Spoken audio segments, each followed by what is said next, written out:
무단으로 투기하면 환경이 죽습니다. 이 캠페인은 부산 환경공단이 함께합니다. Hi everyone, I'm Ressa from Indonesia. It's my 4th year living here in Busan as an undergraduate student at Gyeongsang University. Let me first describe what my hometown looks like. Jakarta, Indonesia is surrounded by beautiful oceans, exotic temples, and strong dialects. Does any of this ring a bell? Yes. The descriptions also fit very well with Busan. 7 beaches, attractive temples like Haedong Yonggongsa, and we can't forget the famous dialect Busan 사투리. And that's when I knew Busan was going to be my second home. I grew up so much in Busan that I even mentor other students from Indonesia to help them with their Korean and life in Busan. When I teach them Korean, I sometimes see myself using 사투리. Looking back, I remember struggling to understand what my professors were saying because they were using 찐 Busan 사투리, you know, the real Busan dialect. But I think that's what makes Busan more of my home. Through the dialect, I feel the warm 정 that no other city can mimic. Global City Busan. We are in it together. This campaign is brought to you by BEFM 부산 영어 방송.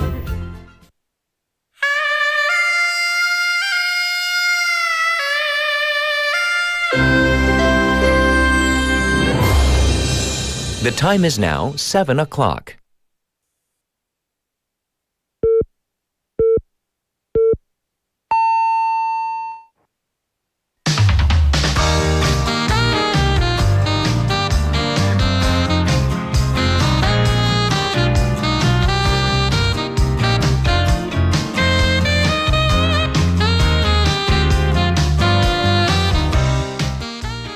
For younger people, today may be a day where they're exchanging chocolate cover sticks. It's a very commercialized day. So if your kids are fairly young, they might have gone to school with treats to share with their friends. It also happens to be 농업인의 날, or Korean Farmers' Day, where the country shares in the joy of harvest, marking the end of the year's farming and especially the harvest of rice, and hence sometimes we also call it 가래떡 Day because, you know, it's made with rice. Most importantly, though, it is the UN Veterans International Memorial Day to honor the UN veterans and fallen soldiers. It's a somber reminder of the tolls of war and sacrifices made by so many.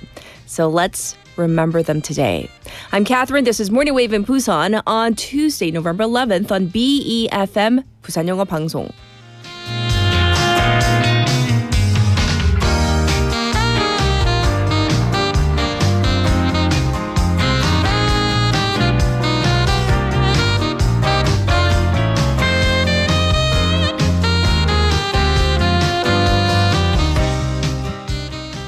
Good morning, Wavers. Welcome to our program on this Tuesday morning. And yes, it is November 11th. So, you know, just the numbers like the 1-1 and then the 1-1, the 11-11, might conjure up different images in your mind. However, I don't know. Today is such a somber reminder of the sacrifices made, as I said in the opening, because nothing reminds you of the importance of peace than being surrounded by things like conflict and war. So today, November 11th, once again, is the United Nations Veterans International Memorial Day, when we have the Turn Toward Busan event later this morning. And this day is observed annually to honor the sacrifices and contributions of UN veterans who fought to defend freedom and democracy during the Korean War. At 11 a.m. today, some of you in Busan may hear sirens go off for a minute of silence. Once again, that is for Turn Toward Busan, which we will discuss in a bit. So on this day, we remember and pay tribute to those who made sacrifices to safeguard peace on the Korean peninsula, especially in this city, the city we call Busan, that has the world's only United Nations Memorial Cemetery. And this is for the Korean War veterans for the war that broke out 75 years ago as the world was still recovering from the Second World War and deep into the Cold War. So we are in another era of global conflict, which some have called the new Cold War order. Some armed conflicts are on hold under a precarious ceasefire, and others are still raging on. And the situation on the Korean Peninsula has also been farther away from peace and stability than we would like it to be. But this is all the more of a reminder why peace must be protected, and we must all turn toward Busan for this reminder today. So once again, at 11, minute of silence. The sirens will go off. Just in case, maybe set a silent reminder on your phone. Silent meaning, maybe have it on vibrate, just in case you don't hear the sirens. I think we can all do that today. All right, now we're going to switch gears. We're going to be talking about art later on in the show. Some works of art are universally revered or beloved. Others, less so. So what is a work of art? Maybe a music genre or a cultural trend that you just don't get. Like, you might be thinking, like, on the outside, you seem to agree, but inside you're thinking, why? 이게 왜? 예술은 주관적이죠. 내 취향에 이건 영 아닌 혹은 이해 안 가는 예술 혹은 음악 유행. 뭘까요? Whatever it is, share your thoughts, opinions with us. Send them into BFM's live stream, live chat on YouTube. Go to the YouTube platform and type in BEFM 부산 영어 방송 to find our channel. Subscribe, log in, and chat with our other waivers. From your phone, pound 9050, shop 9050. That's going to cost you 100 won. You can also reach me for free on Kakao Talk. Yes, so find us first, BEFM 부산 영어 방송. Add us as a friend, and then send in your messages. The ways you can tune into Morning Wave in Busan. If you're in Busan on the radio, 90.5 or 103.3 FM. Like I said, we're streaming live right now on YouTube. Check us out. If you haven't already, you can watch again at your leisure. We have the BEFM app and the Papang app. Both are free and easy to download. You can listen to Morning Wave in Busan that way as well.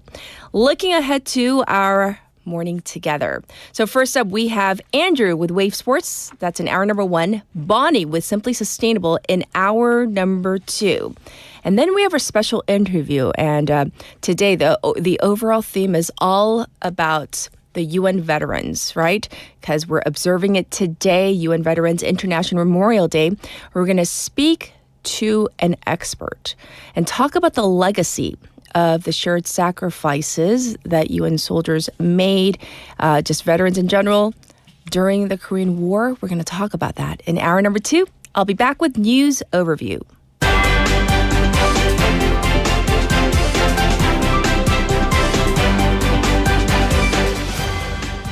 It's now 7:06, and this is News Overview. Special Counsel charges ex-President Yoon with aiding enemy. The Jo In-suk Special Counsel has indicted former President Yoon Suk-yeol on additional charges of aiding the enemy and abuse of power via an alleged drone dispatch to North Korea last year.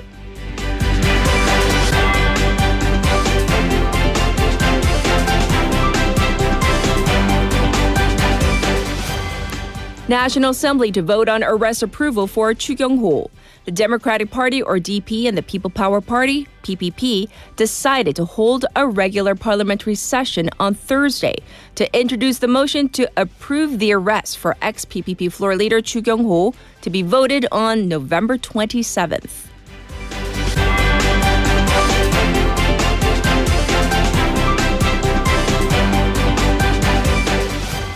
Court declares WeMap bankruptcy. The Seoul Bankruptcy Court yesterday announced the liquidation of e-commerce operator WeMakePrice, also known as WeMap, and declared its bankruptcy a year and 4 months after its rehabilitation process.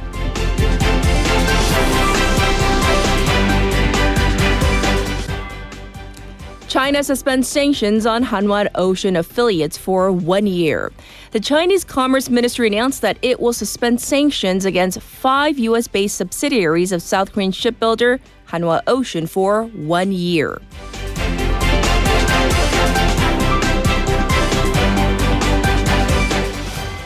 UN climate chief warns world to act or face disaster.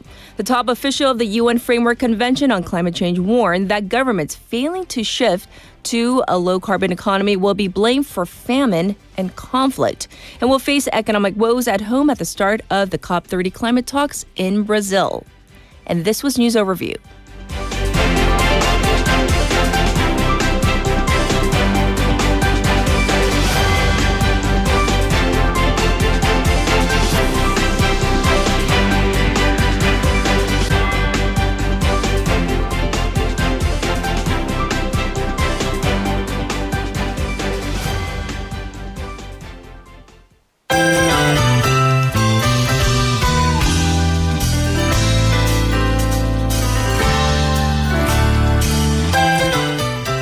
It is now time for Now in Busan. We have Sejin in the studio. Let's say hi first. Good morning. Morning. Yes. Before we jump into some local news, I want to get your take on our text topic. So is there any type of, art, music genre, or cultural trend, and you just think like, in your head, you're like, question mark, why? What's the big deal? Why? Okay, I'm gonna do it movie genre or just drama genre. Yes? I don't really like fantasy or fantasy like such as Harry Potter or I've never seen the rings of bell rings, the 반지 제왕. Lord of the Rings. Yes. And animation, I'm not into it. So you're not into like anything that's like fantasy genre or like animation, something that is far from reality? Yes. Ooh. But I see people, I don't judge. Yes. So we listen. We listen, we don't judge. We don't judge. Yes, we don't judge. I get it. Okay, well, we're not going to judge you for, not liking certain genres. That's your prerogative as well. So thanks for sharing. Very interesting. All right, we're going to jump into our local news. So as I've been saying, it's all about today being November 11th. We have a commemorative ceremony. So let's talk about this one. Yes, Busan City is holding the 19th UN Veterans International Memorial Day ceremony at 10:50 a.m. on the 11th at the UN Memorial Cemetery in Namgu, Busan. That's the one often called Turn Toward Busan. Each year on November 11th at 11 a.m., people pause for a 1-minute silence facing Busan to honor UN soldiers from 22 countries who fought in the Korean War. Right. So once again, that's happening today because it's the 11th. So how did this all begin? It all started back in 2007 when a Canadian veteran named Vincent Cottney came up with the idea, and it was officially designated as a National Memorial Day in 2020. They are going to start by raising the flags of all the countries that fought in the war, then do a 1-minute silence facing Busan. That's right. After that, there will be a flower-laying ceremony, speeches from representatives of the countries, memorial performance, a remembrance speech, a themed video, and a dedication performance to wrap things up. Yes. So how many people are expected to attend in person? About 800 people, including Mayor Park Hyung-jun, UN veterans, and their families, diplomat. And for the memorial performances, Maria Elizabeth Rees is going to sing Amazing Grace. She's a trot singer who was on Miss Trot and whose granddad and great-uncle were both UN veterans. Yes. And so can you remind us once again what's happening today, the 11th? November 11th, today at 11 a.m., sirens will go off across Busan for a minute, and there will be a 21-gun salute. The city is asking everyone not to be startled by the noise and to join in with a moment of silence. Yes. So it's only for a minute, so I hope that we can all participate today. All right, next, we have some big news for parents in Busan. Starting next year, childcare for kids aged 3 to 5 will be completely free? That's right. Busan City and the City Council announced starting next year, they're going to cover all the daycare costs that parents of the kids aged 3 to 5 have been paying. They're also planning to support childcare fees for foreign kids in that age group and for babies aged 0 to 2, as well as budgets for meals and snacks is going up to Wow. So like I'm just amazed at like how things have changed over the years. So parents, they won't have to pay anything extra? No, parents who send their 3 to 5 year old to daycare usually have to pay things like event fees and special program cost. The city is boosting the support for that from 97,000 to 137,000 won a month, which is increase of 40,000 won. Right. Those costs are the ones parents have still been paying out of pocket, even though the regular childcare fee is already fully covered. So basically now, on top of existing support for special activities and field trips, the city is also going to cover things like event fees and costs for extra materials and programs. I'm sure that's going to be a big help for families, especially working families. And I also hear that Busan City's also upping the amount of money that it is giving for meals and snacks for babies aged, I guess, from birth to 2 years of age at daycare centers, right? Yes, the support's going up by 4,000 won to 12,000 won a month. The city is hoping this will help improve the quality of their meals. Yes. Foreign children aged 3 to 5 are also included as well. Starting next year, they are supposed to get 100,000 won a month from the city. The city says it's part of its plan to make Busan more welcoming for international families. The total budget for this comes to about 23.88 billion won, fully funded by the city. So this does sound like a serious investment, and they're investing in families. Yeah, last year, Busan's total fertility rate rose for the first time in 9 years, and this June we had a highest birth rate growth in the country. So this is definitely, a step in the right direction. I just wish we had this like years ago. Yeah. But for, the families now, I'm glad that you're getting all the benefits to help your families.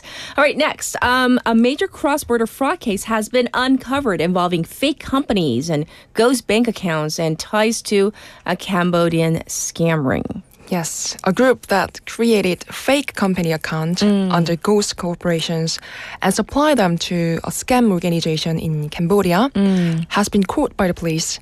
Busan Haeundae police stations had arrested and sent to prosecutors 4 gang leaders. 13 other members were booked without detention. All of them are Korean nationals. Yeah, so we need the details on what happened. From November 2024 to July 2025, they reportedly stayed together in a studio apartment in Changwon, where they set up 70 fake companies under the names of their members and opened 97 corporate bank accounts in those names. And then what happened? Then they flew out to Cambodia and handed those accounts over to a local phishing scam ring. The total amount that moved through the account was about 390 billion won. Wow, that's pretty massive. How did the police manage to catch them, though? Investigators discovered a network while looking into another phishing case in June. They found evidence that some of the corporate accounts had been used for criminal activity. I see. Police officials have requested payment suspensions for all the accounts involved, invalidated the passport of 3 key suspects who have been fled to Cambodia, and requested Interpol for the arrest. Once again, goes to show you that these scams are so intricate and they do cross borders. So let's be careful. All right. Obviously, winter is coming. We transition from, hot summer and then short fall, and now we're going into early winter. But there's growing concern that some families might struggle to keep warm this year. Yes, with winter coming up, Busan's only coal briquette Yeontan wholesaler in Busan is on the verge of shutting down because of this financial trouble. Oh no. So to remind our listeners, people in Busan, some people still use briquettes for heating, correct? Yes, there were about 300 households getting government briquette coupons as of September, according to Busan City. Okay. Including those who don't, roughly 500 families still rely on them for warmth during winter. The problem is, though, the only wholesaler supplying briquette in Busan has been struggling badly. Apparently, their sales have dropped from over 2.5 million 7 years ago to around 1.2 million last year. I see. So that's nearly more than half. So it's no wonder they're struggling right now. Yes. If the company ends up closing, it's really difficult to keep up local supply, which could drive up prices. And of course, that would hit low-income families the hardest. Yes. Retailers could go to other areas to pick up coal briquette themselves. but it's tricky to transport or store them in large quantities, so the costs end up going up. Yes. So how much do people usually pay for these briquettes right now? A single household uses anywhere from about 600 to over 1,000 briquettes a year. Right now, the retail price in Busan is roughly 900 to 1,100 per briquette. But in places where delivery is difficult, it can shoot up to 1,600 to 700 won. So used to be 9 to 1,100 won, now going up to 1,600 to 1,700 won. That is significant. What's being done to help? Well, officials said the prices could rise by another 200 to 300 won per briquette if the wholesaler closes. So there really needs to be a government support for energy vulnerable households. Indeed, indeed. So definitely as we head towards winter, this is another part of society we do need to keep an eye on. So thanks for covering all the local news, and we'll check in with you tomorrow. Thank you, Sejin. Thank you. All right, let's get to your traffic and weather for right now. Good morning. Good morning. 굿모닝입니다. Good morning. 좋은 아침입니다. Morning wave in Busan. Morning wave in Busan. Morning wave in Busan. Major news, local buzz, and expert takes. It's all here on Morning Wave in Busan. Brighten up your morning commute with Morning Wave in Busan. Morning Wave in Busan.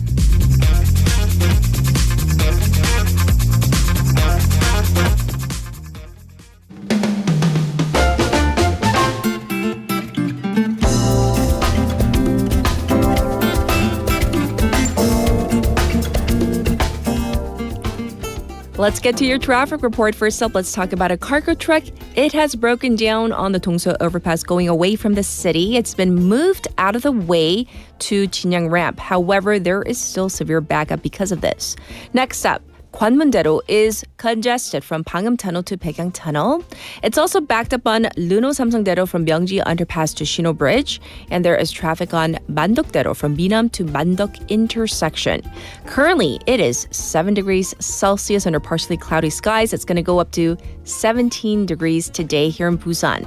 Across the nation, below freezing in some parts of the country, with the wind chill factor bringing down the real feel temperatures even more.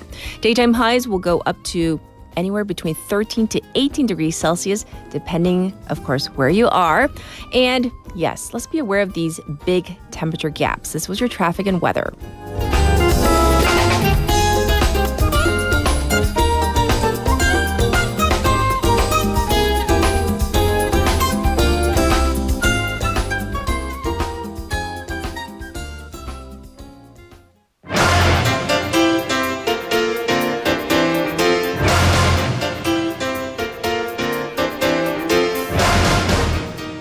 It's time for Top Stories. We have Haley in the studio. Good morning. Good morning. I hope you're doing well. Doing well, thank Yes. you. Well, let's talk about our text topic. It's all about art, music genres, or I don't know, any cultural trend that you cannot get on board with. In terms of art, I did the whole Louvre and then went to, of course, the Mona Lisa. And I was like, that's it? Like, where's I was just so uncultured. I'm like, oh, where's the rest of it? Like, So small. why is it so? Well, and there are so many Yes. people.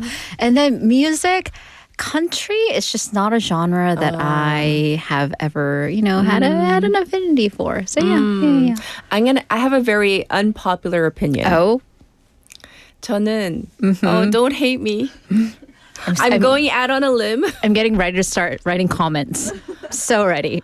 저는 트로트 Oh, is not my yeah. thing. Trots, yeah. This is It's Catherine. controversial. This is her opinion. I know it's controversial. Line. There's a line. 선 그으세요. 괜찮아요. I respect people. You can enjoy whatever music you like. I just happen to not really like it. You know what I don't get it. when I don't like trots, when there are people hiking. And there are always people with the little radios. Yeah, and it's they blaring. blare it. I'm like, well, I mean, great, but headphones? But Just- yeah. any genre of music, Oh, yeah, if, they're- I mean, if you're yeah. blaring Right, it, right, it right. could be- I'm just Yes. saying. I know I went on a limb. Don't shut down our morning wave in Busan. I appreciate program. your courage, though. I was brave. I was real went- brave. Yes. All right. We're going to dive into top stories. This big political story, the prosecution's decision not to appeal the Daejangdong ruling. And it just keeps getting bigger and bigger. So a little bit of background. So 5 defendants in the Daejangdong development scandal, they were found guilty in the first trial. The defendants appealed the case. The prosecution did not. So the prosecution's investigation team and the trial team, they issued a very rare statement saying that essentially the higher ups stopped them from appealing the case just hours before the deadline.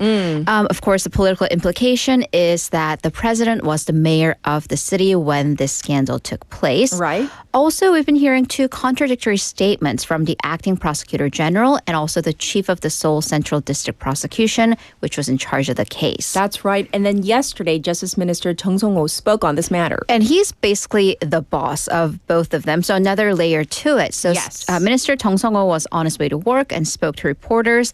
And he said on principle, he thought this was a successful investigation and a successful trial.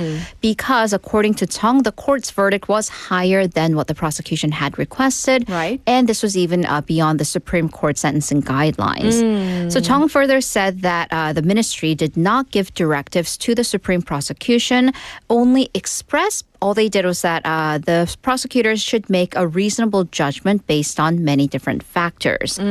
He also expressed his regrets at the chief prosecutor Jung Jin-woo of Seoul Central District Office having resigned, saying that it would have been nice for Chung to have shown more responsible position. Minister Chung added that this case has nothing to do with President Lee Jae-myung, but even the prosecutors are apparently having a hard time swallowing this because following this particular interview, 18 heads of district prosecutions, they issued a statement demanding that acting prosecutor general explain further what led to this decision. I see. So naturally, this is very much a politically charged story. And the political parties, they have much to say. Interestingly, the ruling and the opposition parties, they have all reached the same conclusion. They're demanding a parliamentary investigation or 국정조사. However, when we're looking at what they should be investigating, widely differ. So let's first look at the ruling Democratic Party. Okay. They're of the position that the prosecution's investigation itself into the Daejangdong scandal was manipulated from the get-go over what they're calling a non-issue. So the DP wants to look at the overuse/abuse, allegedly, of prosecution's powers. And in reference to what's been going on recently with the appeals, the DP is pointing fingers at the investigation team's opposition to not appeal the case, and they're calling that an organized insubordination or 조직적 항명. And what is the opposition party's position? Right, so the PPP is basically pointing up the chain of command, saying that this was interference by the higher ups at the prosecution based on their overuse of authority. Okay. They're also pointing to the money aspect of this case because if the prosecution is not appealing the case, and in this case, the state cannot retrieve or confiscate the ill-gotten profits from the development scandal past what was stipulated in the first court's verdict. Yes. So while the prosecution has been of the position that the defendants collectively made 788.6 billion won from their scheme, they request the court to confiscate all of this. However, the first court in its verdict said it's actually impossible to calculate what could have been the exact amount and only ruled to take back 47.3 billion won admitted as bribes. So because, again, the prosecution is not appealing the case, this will be capped. 47.3 billion will be capped at how much the state can take back from this defendants. Well, I want to know what the presidential office has said, if anything, on this matter. So their position is that they do not have a position. So an official from the top office said that Justice Minister already explained the top office's position, and it doesn't seem like a situation that'll require further input by or from the presidential office.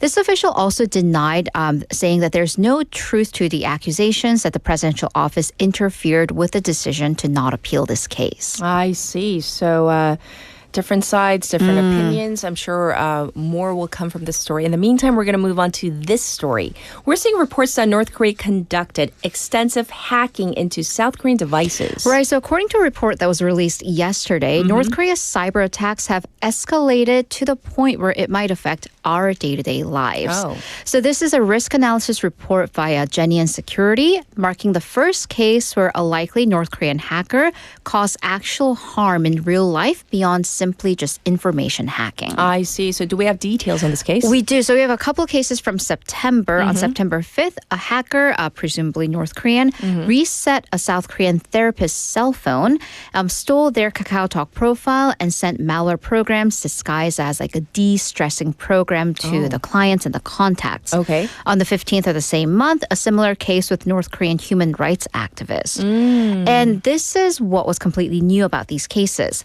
The hackers infiltrated into the victims' devices. They were able to stay on for a long time. Yes. Stole their major accounts, including Google accounts, and used that to reset the devices. And because the devices were reset, that bought the hacker a lot of time because the victims couldn't get onto their various accounts to stop the spread of such files. Okay. And there's also the possibility that hackers use webcams to make sure that the victims are out of their home before getting on to hack the devices. Wow, so this sounds incredibly high-tech. Very much so. And here's the thing. North Korea's cyber attacks, they've taken leaps and bounds in the past 2 to 3 years. A big part of that, AI. Okay. And we've also previously covered how some North Korean agents have been able to use AI to create these fake resumes and profiles to get jobs at major tech companies, being able to work remotely and steal information from these global companies.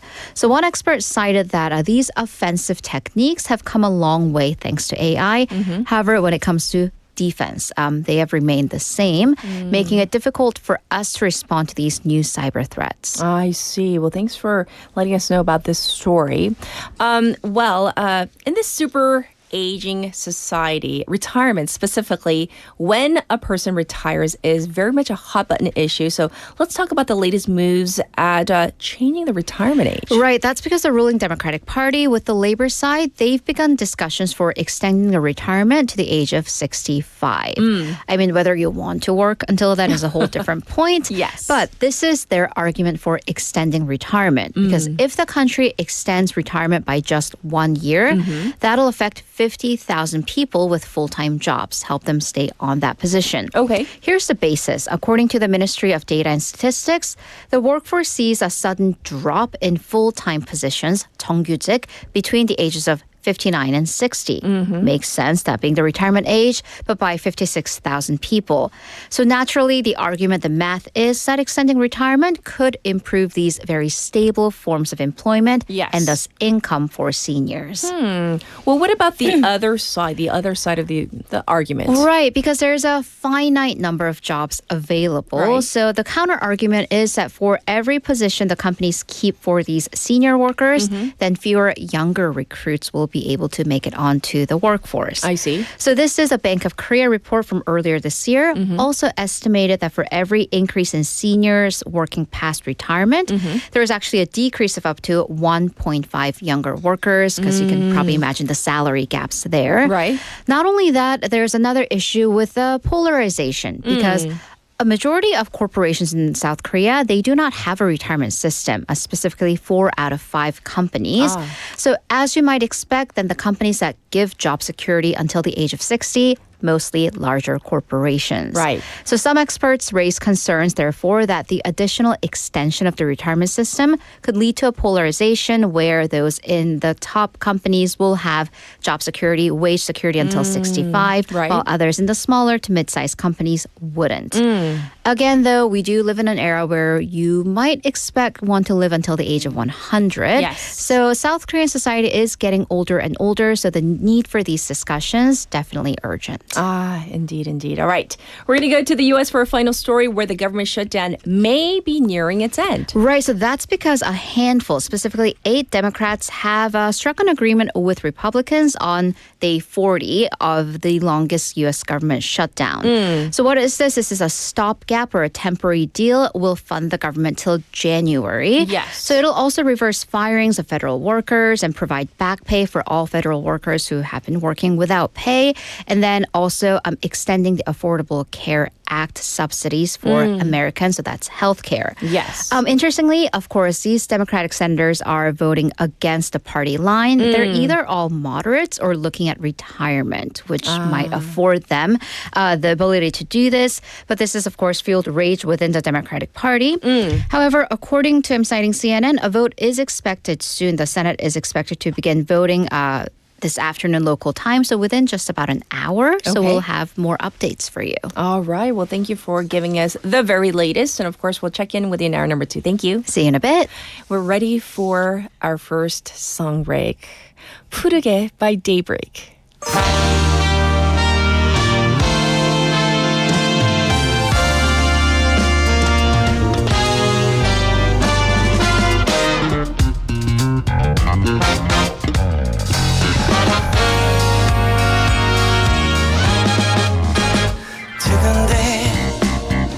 너로 짙어진 네 여름이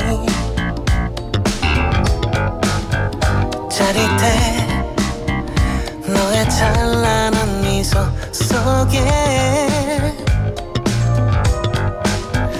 잊고 싶은 건 다 잊어버리고 하고 싶은 건 다 할 수 있게 해 푸르른 나의 꿈결 같은 날들의 한가운데서 부르자 너와 나의 푸르른 노래 너와 내게 머물러 오래 어느 시간 속에 놓여 있어도 부르게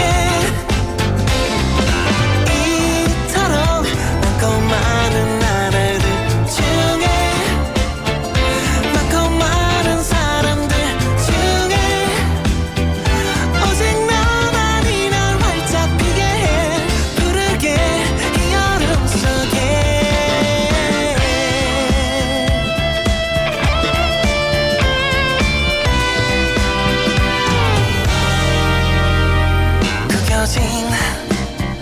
나의 마음에 네가 보게 어져 점점 더 너를 닮아 펴지는 내가 바람에 실려 훨훨 날아가게 파도에 맞서 숨 쉴 수 있게 해 푸르른 나의 꿈결 같은 날들의 한가운데서 부르자 너와 나의 푸르른 노래 너와 내게 머물러 오래 어느 시간 속에 놓여 있어도 부르게 이토록 많고 많은 나날들 많고 많은 사람들 중에 오직 너만이 날 활짝 피게 해 부르게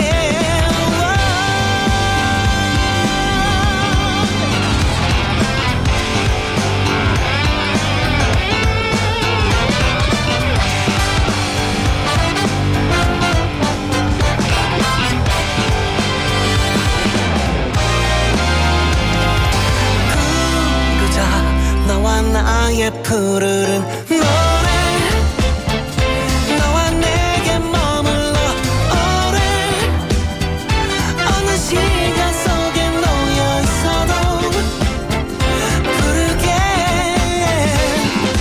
이토록 많고 많은 나날들 중에 많고 많은 사람들 중에 우린 이 순간에 함께 피어나 부르게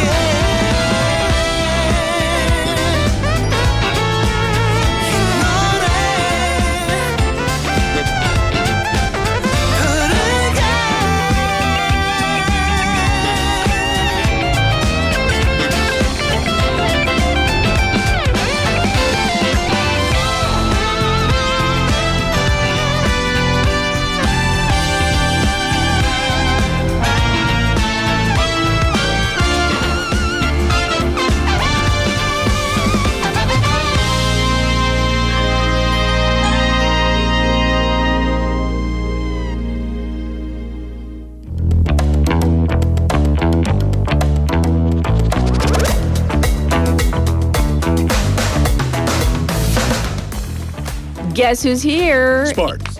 Andrew's here. Sports. Wave, sports. Hey, sports. Oh, your hair's doing a little wavy thing today. Is it going?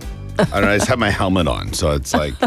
It's, was it not cold when you wrote no. it? Yeah, it was. It was, Yeah. right?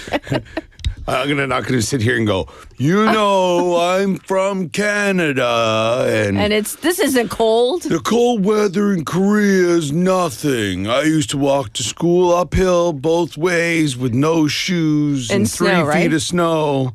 And you're like, no. Be quiet, Dad. Hey, Rick, if you're listening, I know you're not, but if you are, nice try. Send this to him later. Yeah, exactly. Good job, Dad. I have a question. Sure, I might have Text an topic. answer. What is a work of art, music genre, or any kind of genre or cultural trend that you just don't get? Like, you're like, what? Why is this trending? 6, 7. I am so sick of that. That's all 6, 7. I don't know. What was that banana thing that was like last year? The piece of art, the banana on the wall. The performative art. Okay, yeah, get out of here. Yeah. But there is some performative art that I think is kind of cool. Like, when there was this one guy who was stacking like buckets of like beach sand, and then it was falling over, and then it was like making this thing. If you just keep it for what it is, yes. like if you're not like, I'd want him to do that in my house for millions of dollars. No, get out of here. Come to the beach with my kids. We'll set you up. Like those kind of things. Art is art. So art is like whatever you want to make it. If you think that's art, cool. If you pay $10 million for the same piece of art that my kids made when they were 2, all right. You're okay with it? I'm hoping that the 2-year-old would get that money and not the 37-year-old that's like, this took me 30 years of inspiration. I don't know. Performative art, I guess I'm just not an artsy enough kind of person. No, sure. I went to a concert when I was in middle school, junior high school. Oh, yeah? And the performer went on stage, sat down on a bench. It was supposed to be a musical performance and did nothing. And people were like, and my music teacher was like, he was tearing up. And I looked at him and I'm like, I don't get it. Where's the music? He was tearing up because he realized he just wasted his evening. No, it's like it was like a field trip when we went. And I was just like, where's the music? You know? I think when it comes to to music. I mean, certain art, I guess I'm not also an artsy person either. I mean, I do love the arts, but there are some things that I'm kind of like, but to each his own kind of thing. But there was no music. How can we judge? Yeah. I'm just saying. I was young. It and was I was in just his like, head. I don't get it. Yeah. And then afterwards, like the applause. And then my teacher was like, applauding. And I was just like, I don't get it. I know what they said. They're like, he was so do you not understand artsy-fartsy. how that made you think and the music inside your body and how you... Yeah. Anyway, on to some sports. Yes. Yeah, so we're going to get to a little bit of a EPL, the English Premier League roundup here after, How's Liverpool? Oh, my God. Is my first question. Here's the thing. Yes. It's the nature of the job. Maybe if you do cheer for a team, you still have to report on them when they're not doing so well. Yes. And they're not doing so well. So it was actually a pretty big weekend. There was lots of ups and downs, some shock, the standings or the table, if you want to call it, is still kind of, there's some teams at the top of the table that people are wondering kind of like, How'd they get there? Yeah, so the biggest news over the weekend was Manchester City's 3-0 thumping of Liverpool up in Manchester. I watched this game. It started at 1:30 in the morning. I stayed awake and watched it. It's 2 hours plus of my life I'll never get back. Yeah. And I would like to bill LFC for my poor performance in my work or my employment yesterday. Anyway, but yeah, so it was not good. And it just shows that Manchester City are kind of getting back to their winning ways. Holland scoring again. Also, Jeremy Doku showed that when he's on playable all over the park. It's pretty amazing. And Liverpool left stuck scratching their heads again. Now, Arsenal do remain at the top after a dramatic 2-2 draw at Sunderland against Sunderland, which puts Sunderland at 4th in the table. Who are Sunderland? Bingo card? Yes. Not on there. Yes. No, they're definitely not on my bingo card for that one. With the hosts, they came from behind twice here to steal a point in stoppage time. Now in North London, Tottenham and Manchester United also finished 2-2, which I guess if you were a gambling man or a person, yes, it probably wasn't the weekend for you because there was a lot of games where teams should have won. There were draws and things like that. Or if you were kind of going out on a whim, maybe you did get something there. Yeah. But anyway, Chelsea kept pace in the top 4 with a 3-0 win over Wolves, while Aston Villa continued their impressive run by smashing Bournemouth 4-0. Now, I did just mention Wolves, and sorry for any Wolves fans out there, but their nightmare season just keeps continuing here.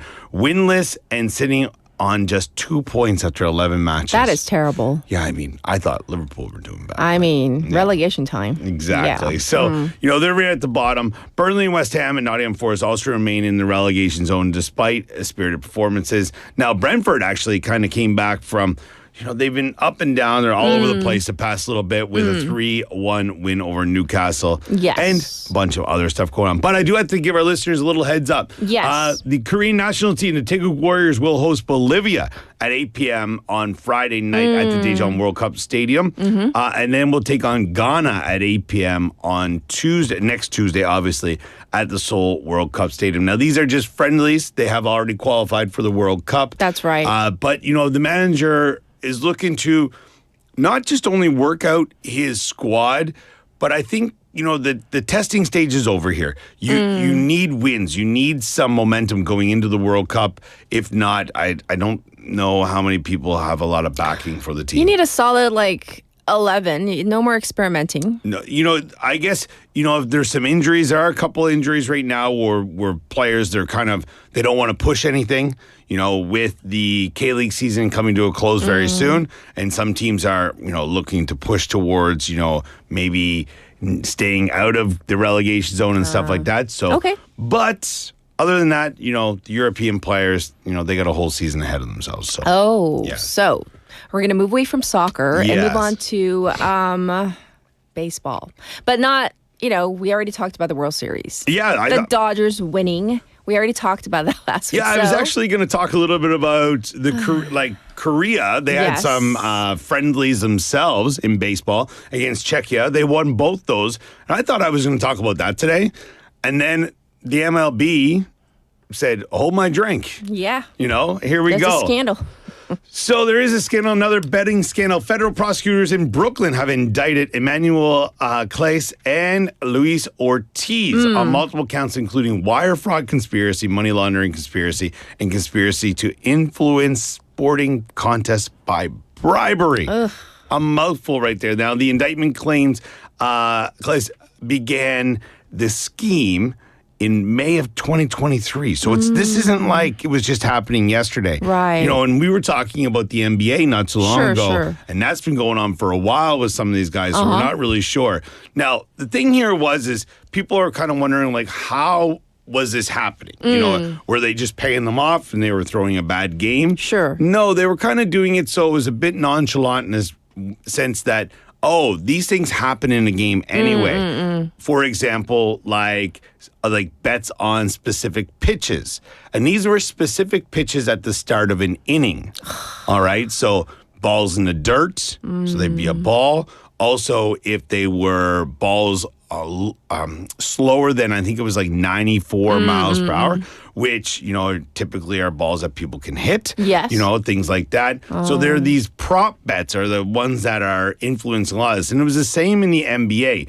Now, Ortiz is alleged to have joined the scheme in June of 2025, working under his boss, if you want to say, his other pitcher, direction, receiving bribes or kickbacks for throwing certain pitches. Now, according to prosecutors, the scheme resulted in at least $400,000 plus in illicit wagering gains for bettors. Now, some people are wondering, how are they catching these people? Right.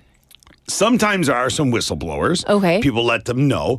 But it's also when people are putting a certain amount of bets on one thing. And it's very specific? It's very specific. Right. And it's out of the fishy. ordinary. It flags it. Now, we're going to get to a clip here real quick. This is from betting analysis that works with ESPN, and they're looking at, what the league can do to counteract this and what they can do to protect themselves. Okay.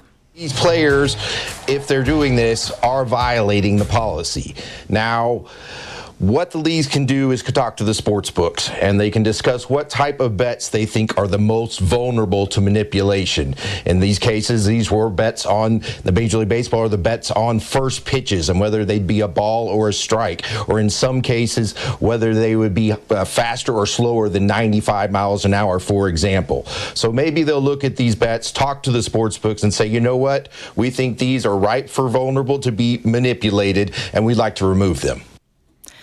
I mean, what is the wider impact of this? Because we think about sports, we want it to be clean. Yeah. Not just like the doping side of it, right? But like clean as in Definitely. Don't throw the game or don't be manipulating the game. And there's a lot of these sportsbook that are, I don't want in cahoots would be the wrong word to use, but they are major sponsors for some of these leagues. So they're getting a lot of money from them anyway, right? But the scandal that it kind of, as I said, sent shockwaves just through, not even baseball, through professional sports. Now, what can happen here now, as of right now, MLB has placed both players on non-disciplinary paid leave and are cooperating fully with the investigation. Now, some people were like, why shouldn't they just be fired? No, there's a whole protocol they have to go through here. Exactly. There's a legal process. Yeah, so now if convicted, they could face up to 60 years behind bars. Wow. 60. They don't think that's going to happen. Right. Perhaps lifetime bans from the sport, which would be more, I guess, possible. Yeah. People expect that a little bit more, especially when you think of like Pete Rose and everything like that. Oh, yeah. Now, for the Cleveland Guardians, the fallout is substantial. The team's integrity. People are looking at that like, what else is going on behind the scenes and that kind of stuff. There's a lot of scrutiny, sponsors and fans. They want some accountability here. Now, MLB, like we heard in that clip, are looking to see if they can maybe talk to these sports books, maybe change some prop bets, things like that. And then also, whistleblower mechanisms and monitoring of players' communications. Because if these players have betting accounts, it's okay as long as they're not betting on baseball or manipulating baseball or feeding information to people who are betting. I have thoughts on this the betting thing, but anyhow, could have let me know. We could have got in on that. But we don't. Wave We sports. don't. We don't do that, right? No. And they should know better. All right. And if anybody wants to bet on us, like the words I'm going to drop at 7:50 or something like that, I don't know how. Or how much? Andrew, is he going to make it to the next season? We'll take bets on that. How about that? Okay. All right.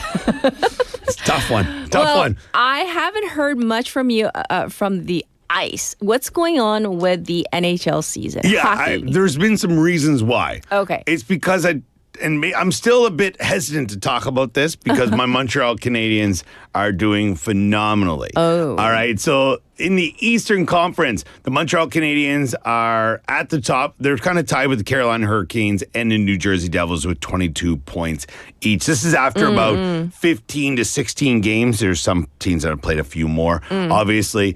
And the Hurricanes, a lot of people thought they'd be thereabouts. But the Canadians and the Devils, nobody gave them that chance. So it's really, really nice to see. Over in the West, I know Leslie, I'm not sure if she's tuning in. She's in the plane. Oh, she's traveling on her way back to the U.S. To Colorado, probably. Yeah, the Colorado Avalanche are sitting atop the league. I believe now they're at 27 points, 25, 27 points after 16 games. And then the big surprise for the entire league would be the Anaheim Ducks, who's another team that, a lot of people were like, yeah, they got a young team.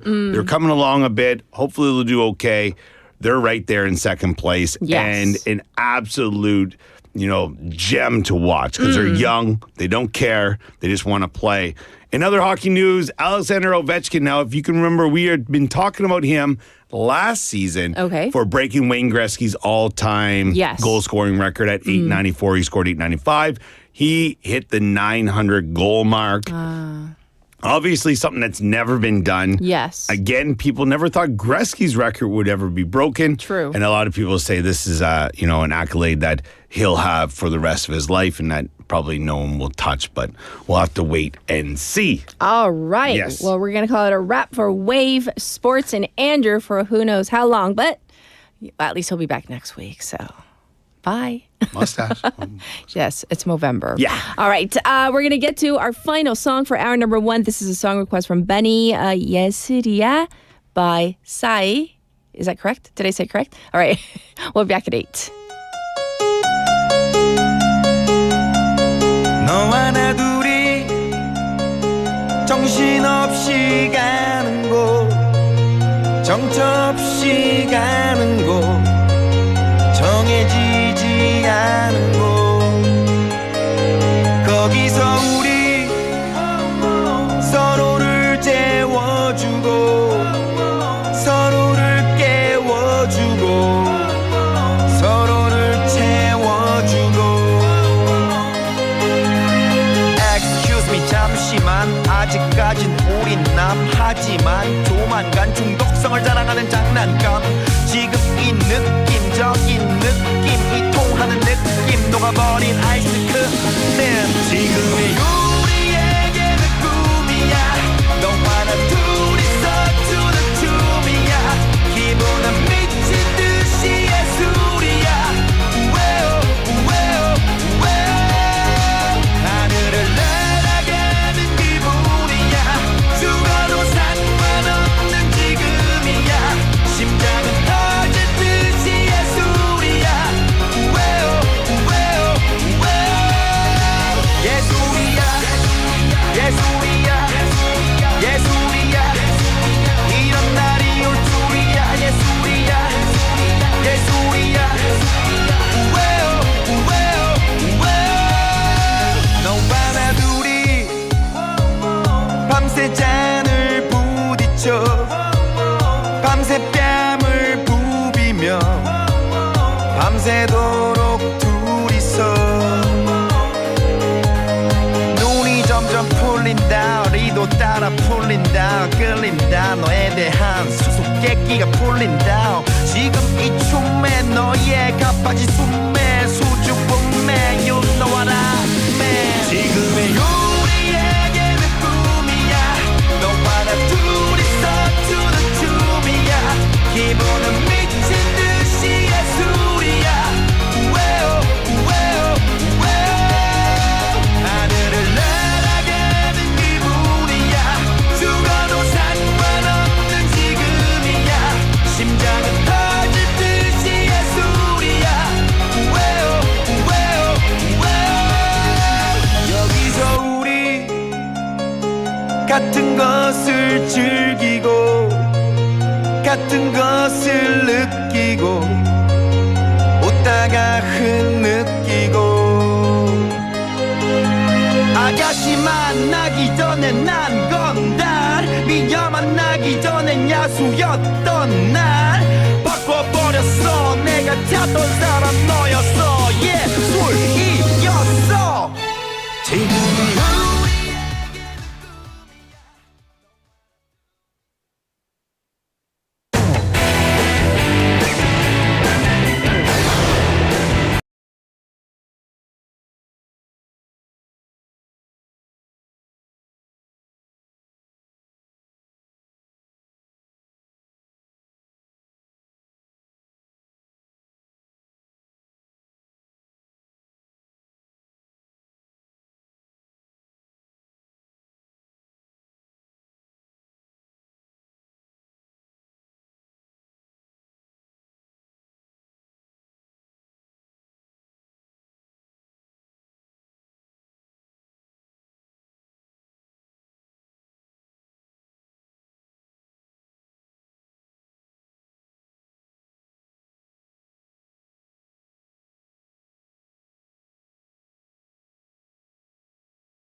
You can chat with BFM through our Kakao Talk service.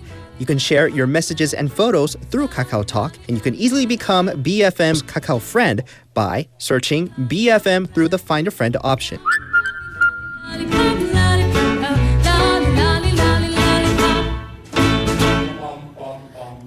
Come share and chat with us at BFM anytime, anywhere for free. Don't forget to add BFM Busan 영어 방송 to your Kakao friends list. Man, I haven't got a chance. I call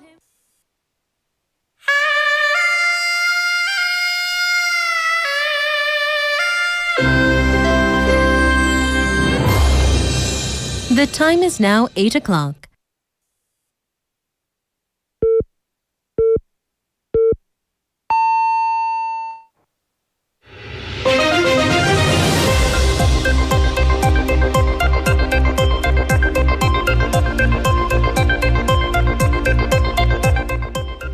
Welcome back, everybody. This is hour number 2 of Morning Wave in Busan. We begin with Spotlight News. Special Counsel charges ex-President Yoon with aiding enemy. The Cho In-suk Special Counsel has indicted former President Yoon Suk-yeol on additional charges of aiding the enemy and abuse of power via an alleged drone dispatch to North Korea last year. The counsel presented a memo from the cell phone of former Defense Counterintelligence Commander Yeo In-hyung in court yesterday as evidence, which contained plans to raise tensions with Pyongyang to use that as a pretext for declaring martial law. Former Commander Yeo and ex-Defense Minister Kim Yong-hyun have also been indicted with aiding the enemy, abuse of authority, and obstruction of justice, said the special counsel.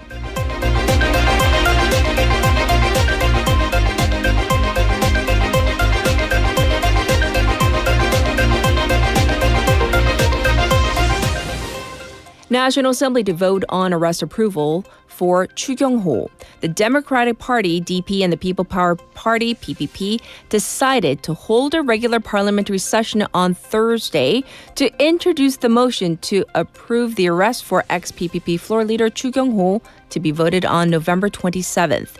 Chu faces allegations of interfering with lawmakers voting to strike down the December 3rd martial law last year. The arrest approval of a sitting lawmaker requires a simple majority by lawmakers. The parliament will also vote on 54 uncontended bills that deal with the people's livelihood, as per the agreement reached by the party floor and vice floor leaders yesterday.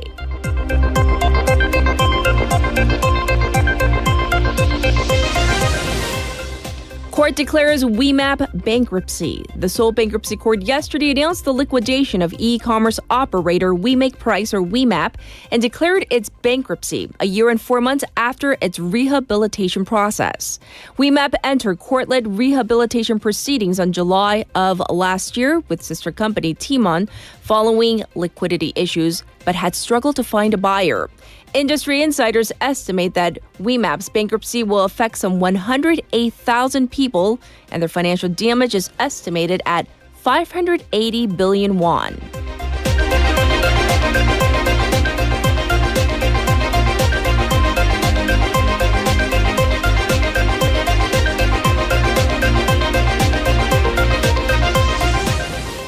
China suspends sanctions on Hanwha Ocean affiliates for 1 year. The Chinese Commerce Ministry announced that it will suspend sanctions against 5 U.S.-based subsidiaries of South Korean shipbuilder Hanwha Ocean for 1 year. The ministry cited a recent U.S. decision to postpone its Section 301 investigation into China's suspected unfair practices in the maritime logistics and shipbuilding sectors for 1 year. The decision came after a trade deal between U.S. President Donald Trump and Chinese President Xi Jinping last month, temporarily easing trade conflicts between the world's biggest economies.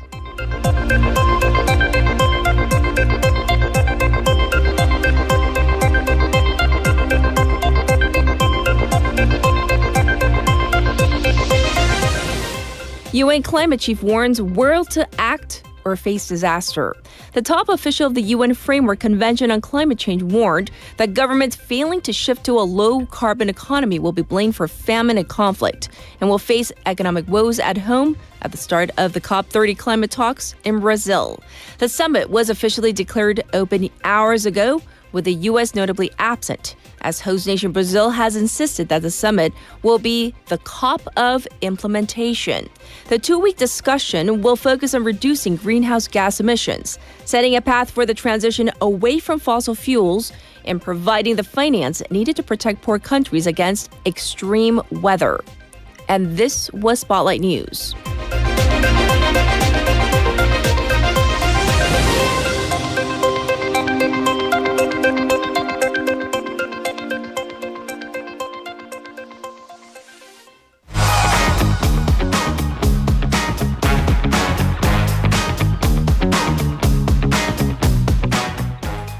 It's time for Waggle Waggle. We have Haley back in the studio. Welcome back. Hello again. Oh, you okay? I'm good. The frog's gone? Let's do this. All right, here we go. All right, so this story, one of the top universities in South Korea is going through a major AI cheating scandal. Right, so massive AI cheating scandal from a midterm at Yonsei University using ChatGPT and other forms of generative AI. So according to reports, a professor of a natural language processing and ChatGPT course, ironically enough, sent out a notification that said that he's found multiple acts of cheating by students on the midterms, and the students who turn themselves in will only get a 0 on the midterms. Those who don't but still are caught nonetheless will be suspended following university rules. Ooh, we need to know what happened. So this, again, is a class on generative AI and large language models. And this is a massive class. Apparently has 600 students. Because of this, it is taught remotely. And the midterm was also conducted remotely on their computers. The test involved students getting onto this particular website to solve questions. It wasn't essay questions. It was just 객관식. It was multiple choice. And as contingency. Because they know. Yes. They know. The professor had students take videos of their computer screen plus their faces and hands in the angle for the entire duration of the exam. Right. But then some students apparently they used angles. They tilted the camera in a way that there would be a blind spot with camera angles or even overlapped multiple programs on the screen so they could kind of click in and out. Yes. So the professor combed through can you imagine though? Oh my gosh, say the 600. test was just an hour, 600 students. So him and the TAs, they comb through the footage. And so in Korea, there is this online community called Everytime. This is like an open forum for universities. Right. There was an Everytime post that took an anonymous poll. They were like, real quick, if you took this class, did you cheat? Of the 387 students who claimed they were in the class, right, 211 said I cheated. 176 said I did the test on my own. And some students interviewed said that most of their peers use ChatGPT to take exams. So they basically think if I don't, I'm not going to be able to get a good grade. Because everybody else is doing it? Everybody else is doing it. Is that really the lesson we want to instill? But anyways, an official from Yonsei University said that so far, 40 students have turned themselves in. There are about a dozen others who are strongly suspected of having cheated but have not turned themselves in. The school is going to let the professor basically take charge in what to do. And it seems like he has a very solid criteria. You get a 0 if you turn yourself in, suspended otherwise. Yes. But in the meantime, the university will hold an urgent public discussion to address AI ethics. However, this is not the only top university. Another story broke yesterday, right? I mean, just overall, are they the only students who probably use ChatGPT to cheat on exams? Probably not. But we're talking about Korea University, Goryeo-dae. Also dealing with another cheating case with a remote elective class. This class is about interdisciplinary understanding on an aging society, has 1,400 students. Wow. Massive. Okay. 2 had a remote midterm style, but here some students apparently shared the test question in an open chat room and had a discussion. Yeah, this is not a group test, obviously. So that's cheated. The school last month sent a notice saying that the professors were shocked to learn about this, and they have actually voided all the midterms for this class, which is quite rare. Yes. But then it is unfair because there are some students who probably studied and they likely didn't cheat. did well Right. and didn't cheat, but for the entire course, the midterms are now void. But yeah. Again, the school is discussing further disciplinary measures. But let's take a step back and talk about the larger issue of AI in academia. This increasing usage of AI beyond assistant roles. However, school systems, rules, and measures are really slow in catching up. Yes. So last year, a survey showed that almost 92% of students said they've used AI in assignments. I mean, to varying degrees. We're not saying they all cheated, but of the 131 universities in the country, 71%, they do not have guidelines on generative AI. Wow. So one Korean language professor said that this is like kids who need to learn how to walk, actually riding on motorcycles. So basically they're doing beyond what they can handle, and it hurts them in the long run because they don't know how to think for themselves. Right, and I do want to throw, if you didn't, I mean, it's shameless self-plugging for our show, but the interview we had last Thursday with Professor James Purcell, really great insights on how AI can cheapen language in public in discussions we could be having in the classroom. Yes. Well, let's move on. BBC executives, have resigned over their editing of U.S. President Donald Trump's speech. So we need the groundwork on this story Right, first. it's a pretty big media story. BBC's Director General Tim Davie and the Chief Executive of the News Division, Deborah Turnus, they have resigned after it was revealed that the British Broadcasting Company misleadingly edited a speech by U.S. President Donald Trump.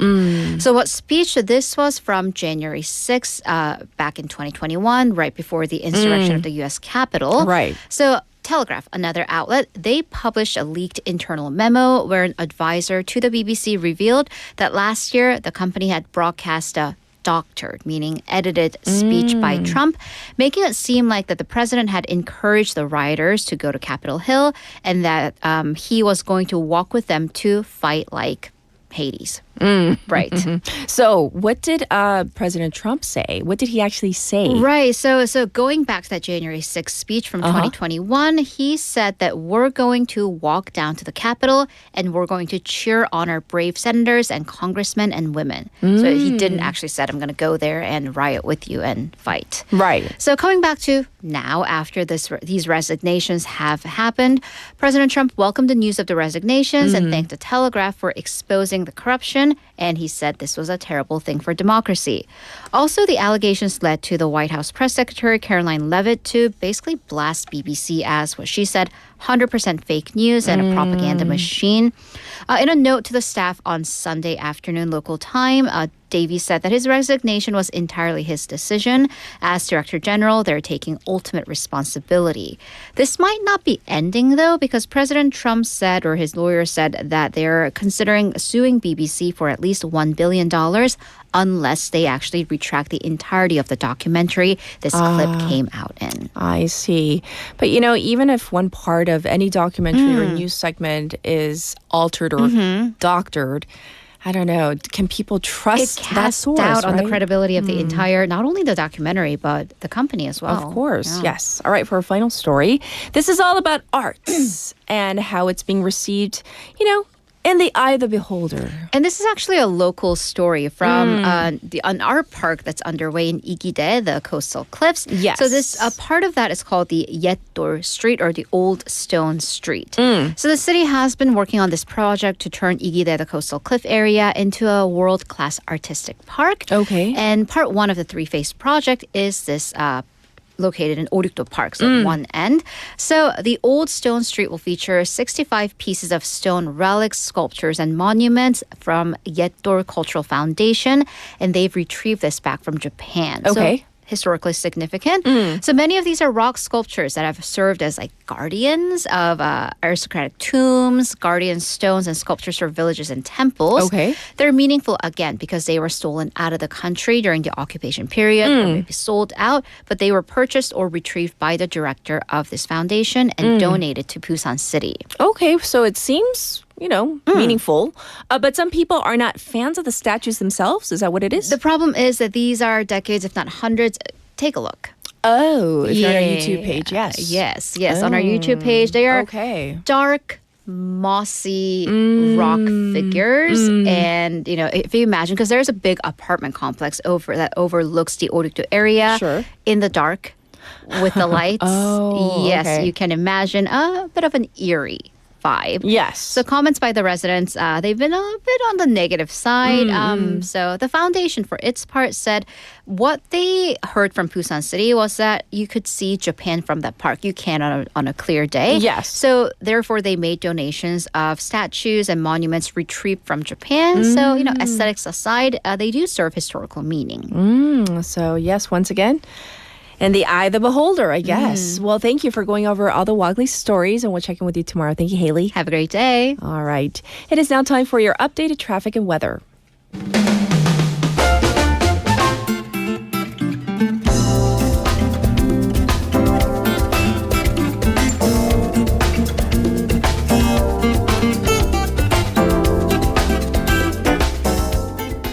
It's time for your updated traffic report. There are 2 accidents to report on right now. First up, between 2 cargo trucks on Chungang Expressway between Daedong Juncture to Daejeon Juncture. And there's another accident on Suyong Gangbyeon-daero from Senton Middle School to Suyong Gangbyeon Underpass. Right before the underpass, that's where the accident is. Next up, it is congested on Jungangdaero from City Hall to Yangjong intersection. And there's also traffic on Yeonsuro from Suyong to Mangmi intersection. Currently, it is 8 degrees Celsius under partially cloudy skies. It's going to go up to 17 degrees. Looking at the weather nationwide, below freezing in some parts of the country, with the wind chill bringing down the real field temperatures even more. The daytime high will go up to 18 degrees in some areas. Be aware of the big temperature gaps. This was your traffic and weather.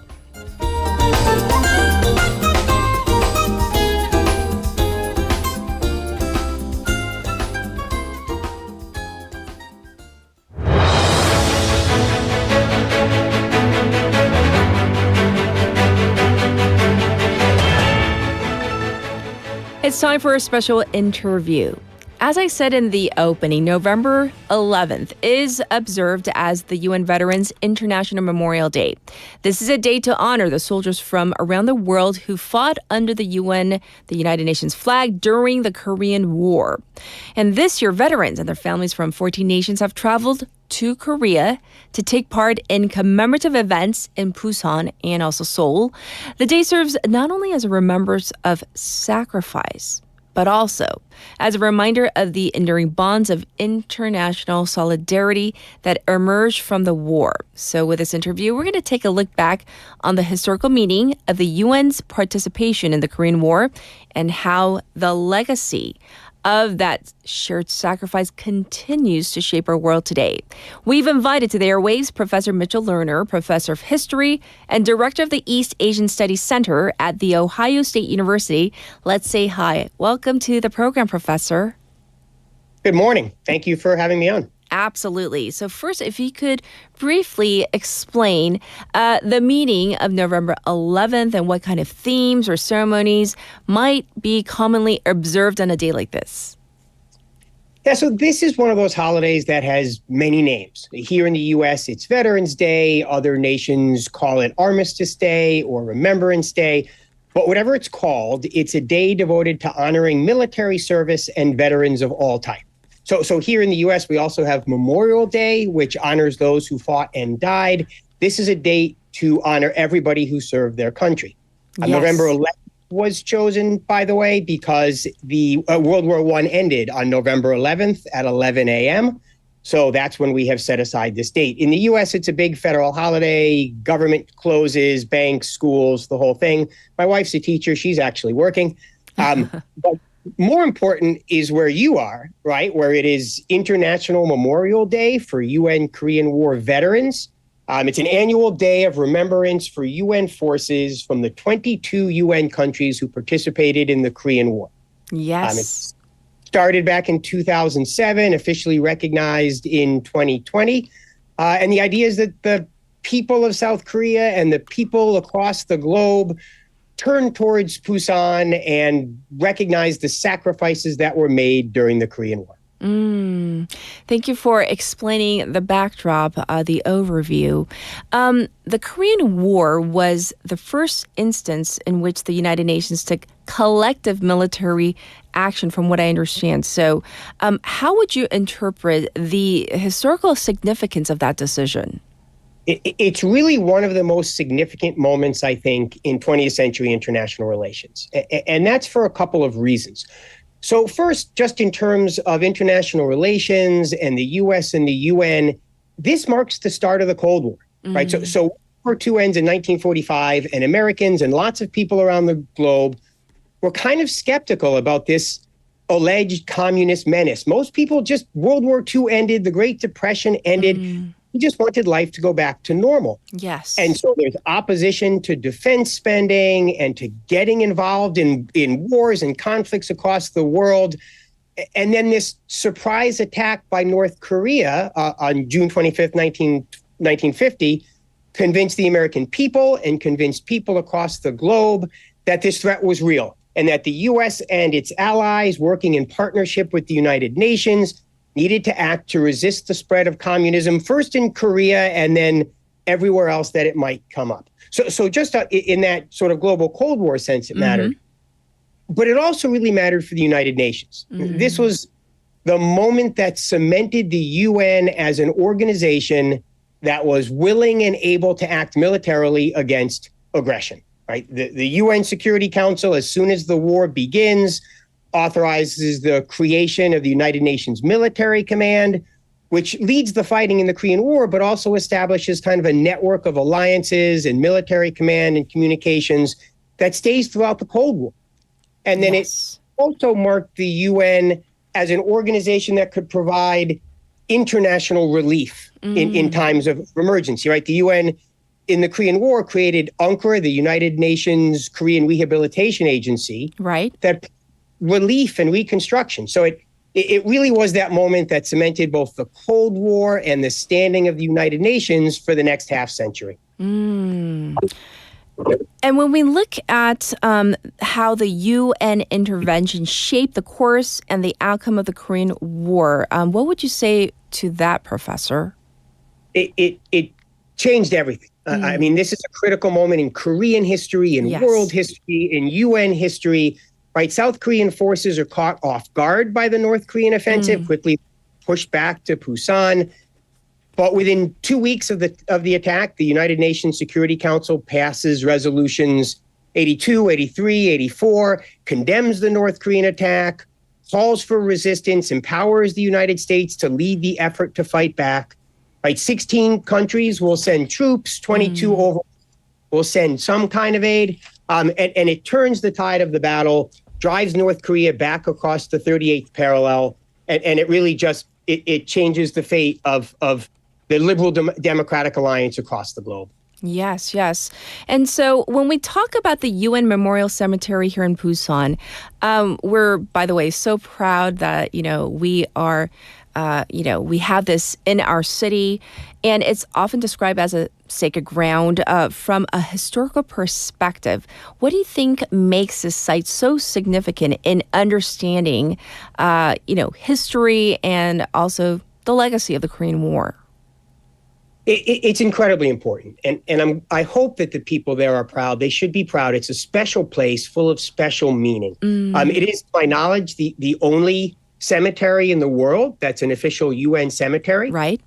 It's there to commemorate the sacrifices made by UN forces all across the globe when they first landed there in July in 1950 to help fight off the North Korean advance. And when you think about how important the war was and how important that initial month or two of fighting in Busan was in terms of the development of the United Nations and the global struggle between global Cold War struggle between communism and capitalism, it feels like this should be a special marker, and it should hold a special place in the hearts of the people of Busan and Korea and across the globe. Yes, yes. And as we marked, 75 years since the Korean War, the bonds between Korea and the participating nations really does remain strong. So what does this ongoing solidarity mean in your view? It's absolutely critical. I mean, it's the most important thing that came out of the Korean War. And I sadly think that it's in danger to some extent right now because of the Trump administration and their, I think, more calculated and callous attitude towards Korea. Yes, The Korean War created a bond between the U.S. and its allies and Korea. And that bond has for generations been one of the critical relationships of the alliance system of liberal democracies. I think all sides have benefited from it, and it can't be measured in just dollars and cents because there is a bond of sacrifice there that has tied this global community together for decades. Well, we don't want all of this to be forgotten, Professor. So how can the sacrifices and the dedication of the UN veterans and even the fallen soldiers who fought in the Korean War be meaningfully conveyed to today's younger generations? Because we don't want them to forget. We don't want to forget ourselves. And of course, what message should we be sending to our young ones as we mark today? Yeah, so I think it's really important to do exactly what you're doing to honor this moment, right? The younger generation will learn about this in school and they will read textbooks, but they have lots of other things that they're learning in schools and textbooks. And it isn't enough to reinforce that message unless society around them is reflecting that message, right? When all of us in our incredibly busy, overscheduled, overbooked lives pause for a minute of silence and turn towards Busan, it's a reminder of the sacrifices that were made and the importance of the bonds that came out of it. Right. And as we think about a larger message, I would simply say to the younger generation in Korea, look around the world at this current moment.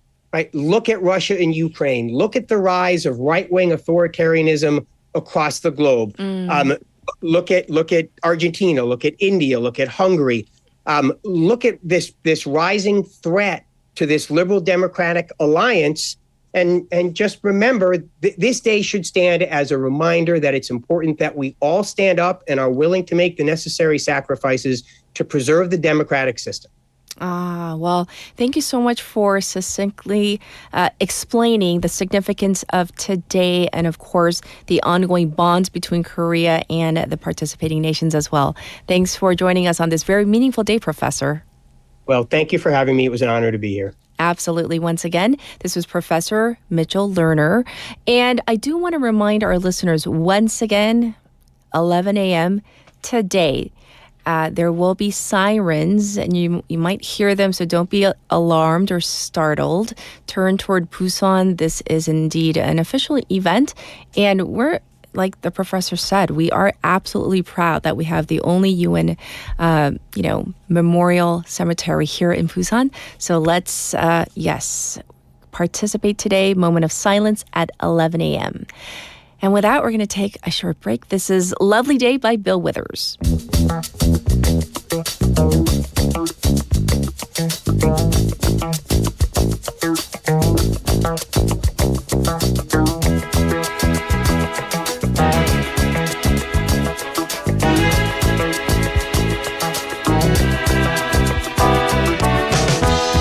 When I wake up in the morning, love, the sunlight hurts my eyes, and something without warning, love, bears heavy on my mind. Then I look at you, and the world's alright with me. Just one look at you, and I know it's gonna be a lovely day.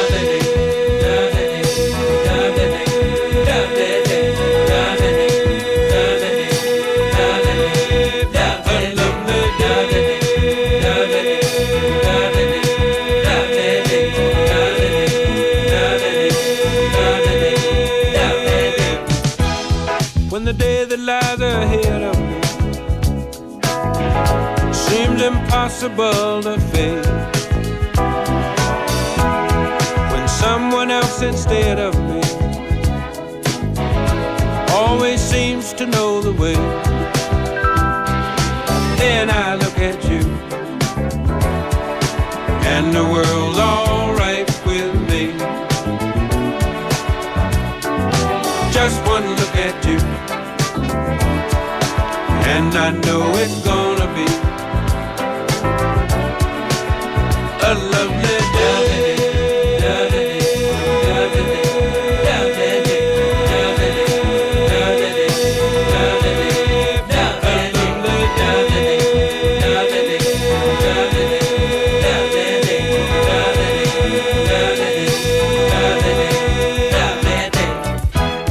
When the day that lies ahead of me seemed impossible to face, and when someone else instead of me always seems to know the way, then I look at you, and the world's all right with me. I just one look at you, and I know it's gonna be a lovely day.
It is now time for Simply Sustainable. Bonnie's here. Good morning. I hope you're doing well. I am. Thank you.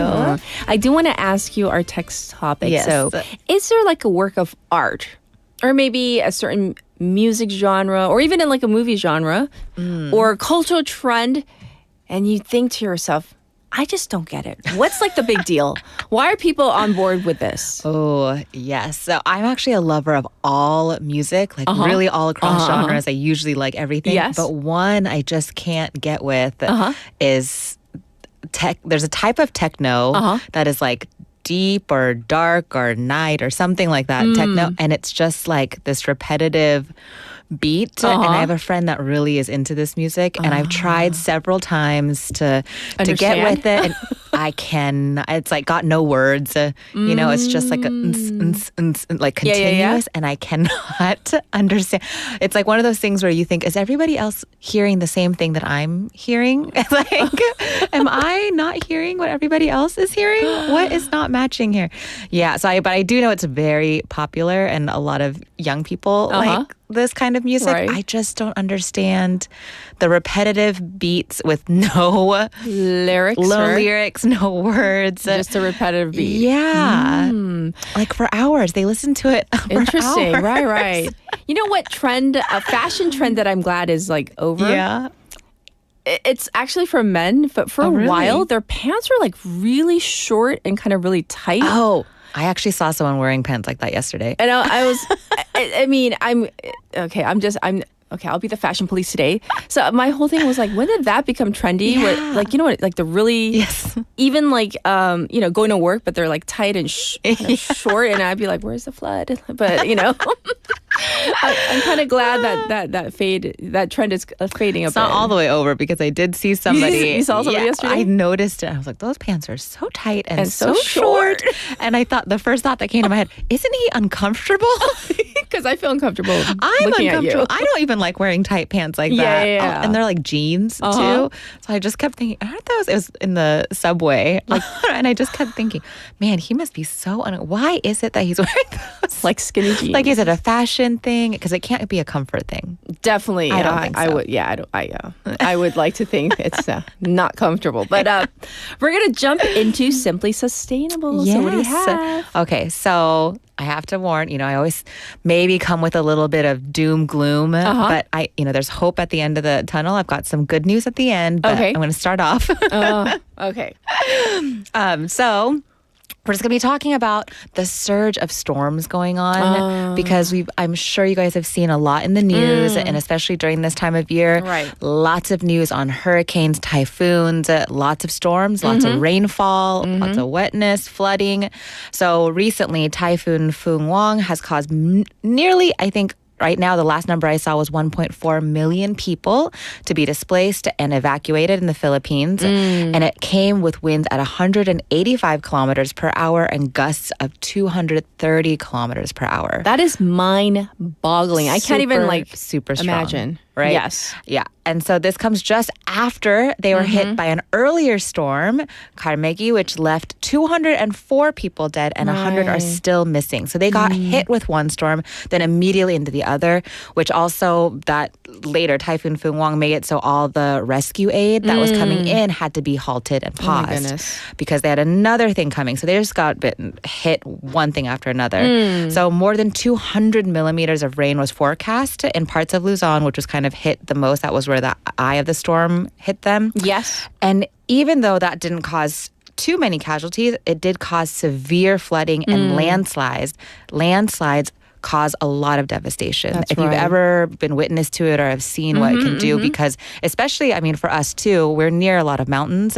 Anytime you have, maybe even a drought, it kind of packs in the dirt so that the dirt can't absorb all the wetness and all the rainfall. And so then when you do get heavy rainfall, it causes really bad mudslides, landslides. And with that comes uprooting of trees that come down. Huge boulders can be brought down to land where people's houses are, where people are, and that can cause a lot of destruction. Yes, absolutely. So these flash floods can cause whole houses and cars to be just washed away.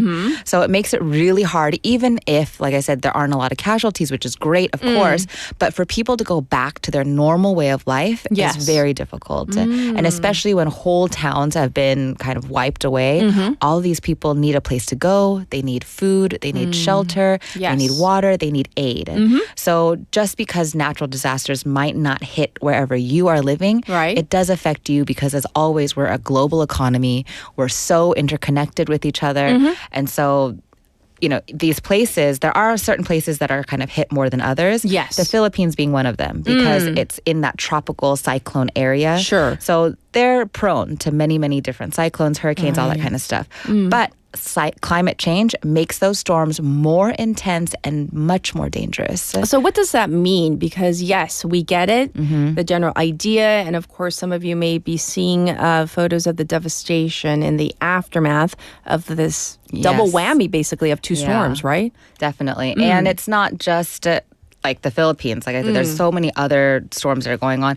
And for the global economy, when one country is hit hard, it affects us all because, a lot of people have aid that will go in and try and help them, but also the money that the Philippines will have to use to configure their towns, and that's money that could have gone to something else too. That's so they're going to have to kind of rework all different kinds of things in their budget, but then also that affects what their imports, their exports going to other countries as well, of course, which then affect the countries that those imports and exports are going to. Yes. So just because it's not hitting you does not mean it doesn't affect you. So I always try to say climate change is not, even though you're not in one of those zones, that climate change is directly influencing with the natural disasters, it will eventually get to you in one way or another, direct or indirect. But I'm thinking, is there a spot on the world that is left untouched by climate change?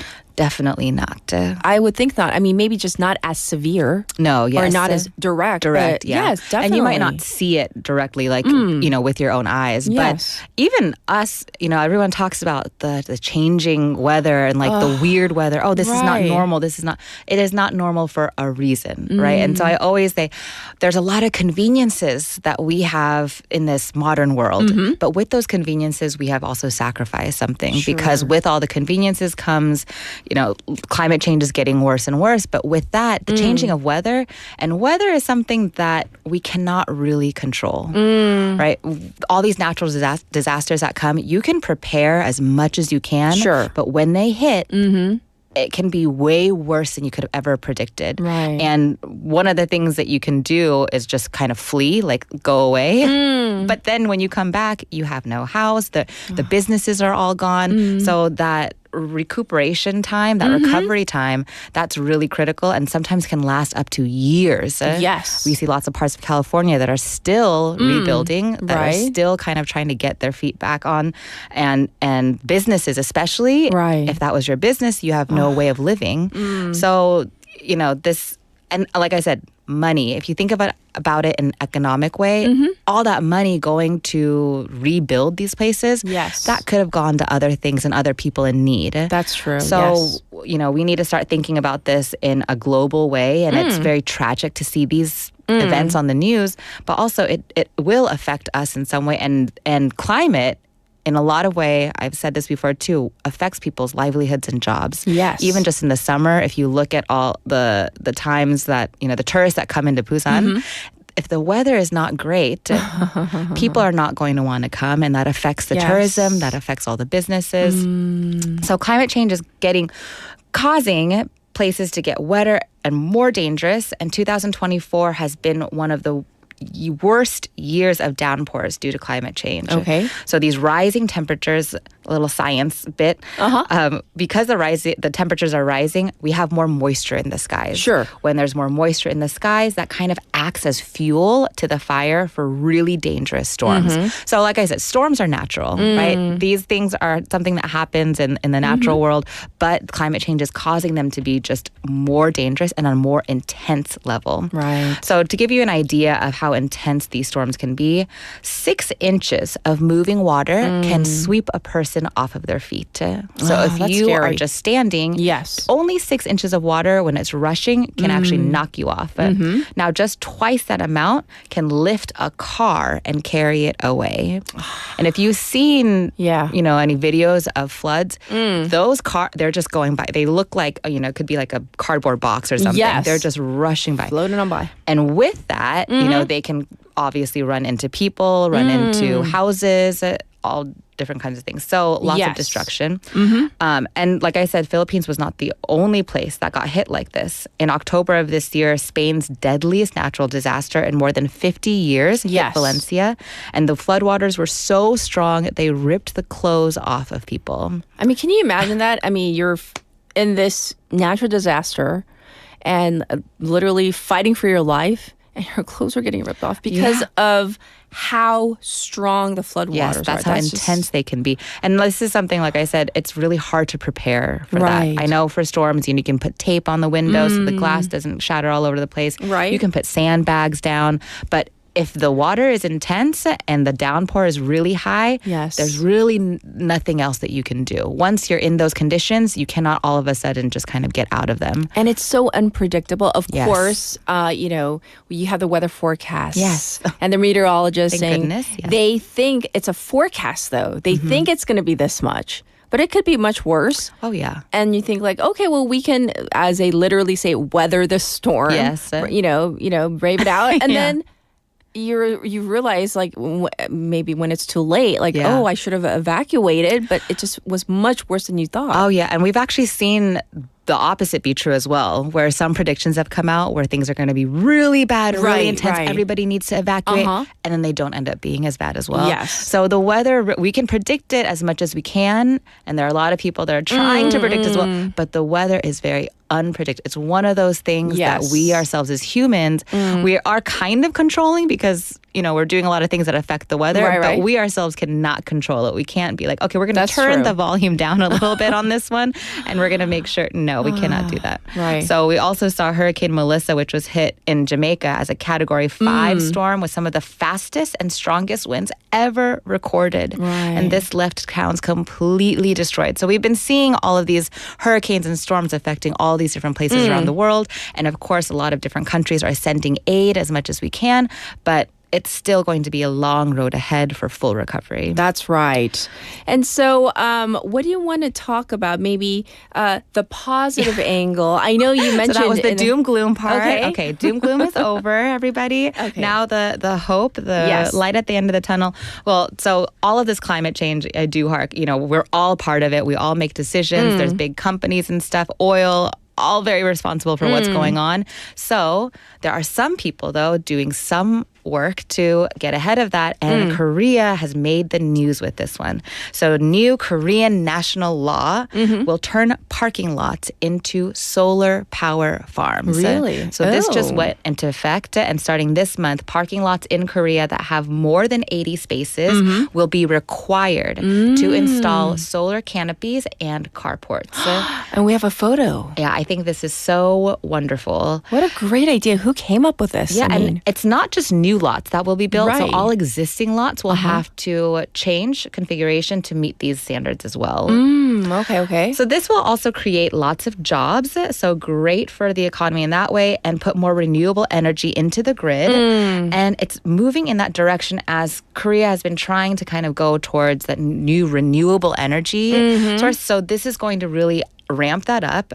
And the shaded structures, they're not just going to be providing that renewable energy, but also it's going to serve as shelter for cars and protecting them against the heat, rain, snow. And if you, like me, or if you are a driver in the summertime, you know how fast your car can heat up in the Korean summer. In that heat, and there's no you can't leave the windows open. It's humid outside as well. So you can't there's no way to avoid that. Yes. So having your car covered really helps a lot. And they were saying also having the car covered will also save you, the driver, because you don't have to turn the AC on as high and as much. The car temperature will become a lot cooler. So this is helping everybody as a whole. And that's bad for the environment anyways, right? Yes. Turning on your AC nonstop, right? Yeah. I don't want to promote. I was thinking, it's just funny because driving in itself, the cars in themselves are kind of causing a lot of climate.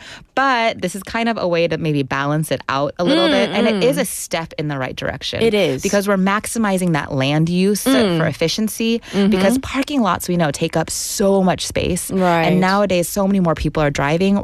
We're having big problems with parking areas. Yes. So at least if we have to build the parking areas, they're going to be serving a different purpose and putting more renewable energy back into the system. Right. And our producer saying, she hopes that, the solar power, they can get the technology just right where, you don't even have to charge your car. But if you can somehow harness that solar power and power your car, that would be amazing too. Yes. If we get to that for point, that one. Yeah. Any scientists out there? Please, engineers, scientists out there, get to work on that. Yeah, and I see that more electric cars. Do you see? I've noticed more of those electric ports definitely going in. Yeah. And even some apartment complexes are starting to put them in. So the demand is kind of getting out there for more efficient use of energy. Sure. And I do notice in Korea, there's a lot of diesel. And diesel is, I don't know if you guys know this, but diesel is a little bit worse for the environment. Yes. It might save you in,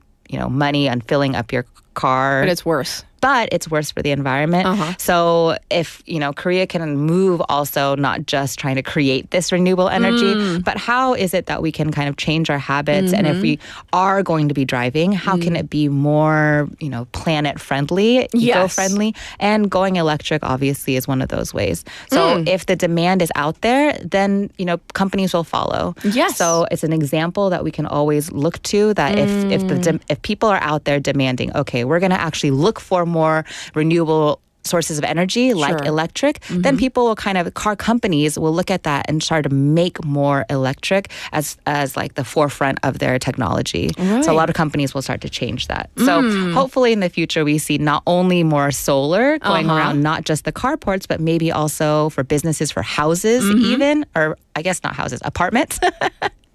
Because what a good use of apartment rooftops. Yes. So maybe if you live in an apartment, hark on your owners or neighbors or whoever you can, your government officials. Maybe we can see those going up pretty soon. That would be nice as well. Well, thank you for bringing us not just the doom and gloom, but solutions as well. Yes, good things job, that we Korea. can do. So we look forward to next week as well. So thank you so much, Bonnie. Thank you. Have a good day. All right, everybody. This was Simply Sustainable with Bonnie. Now it's time to almost wrap up, but of course, I'm going to remind you one last time, 11 a.m. today, because it's November 11th, we have the Turn Toward Busan. I'm going to call it an event because I want everybody to participate if you can. The sirens will go off at 11. It's a kind reminder just, to have a little moment of silence, turning toward, if you can, the UN Memorial Cemetery. If you can't, if you're directionless, senseless like I am, just, having a moment of silence to commemorate those who sacrificed, the veterans, and of course, the fallen soldiers as well. Thanks for joining us today. And of course, we'll be back tomorrow to do it all over again. Here is 그랬나봐 by Kim Hyung-jung. So have a good one. Bye, everybody.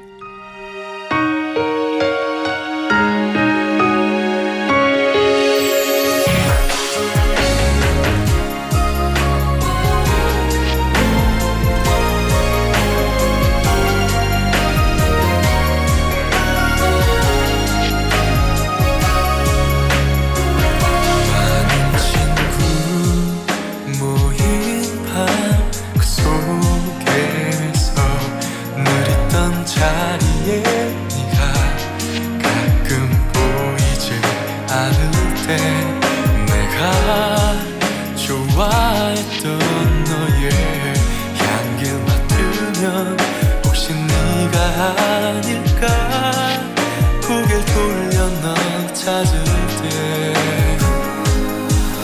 우연히 너의 동네를 지나갈 때면 어느새 네 얼굴 자꾸 떠오를 때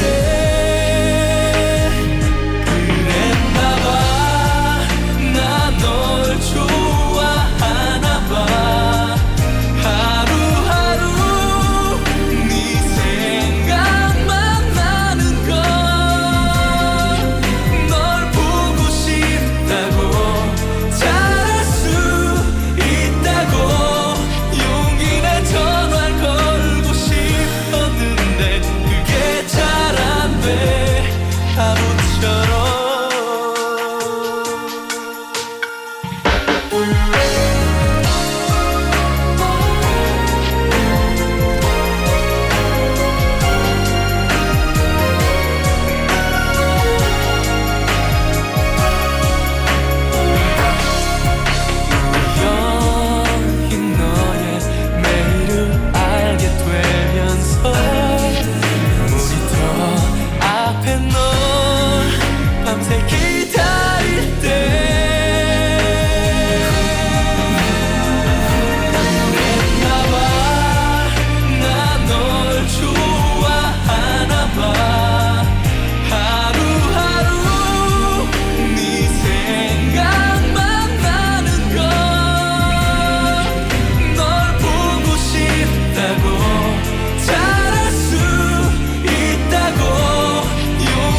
전화를 걸고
English with 부산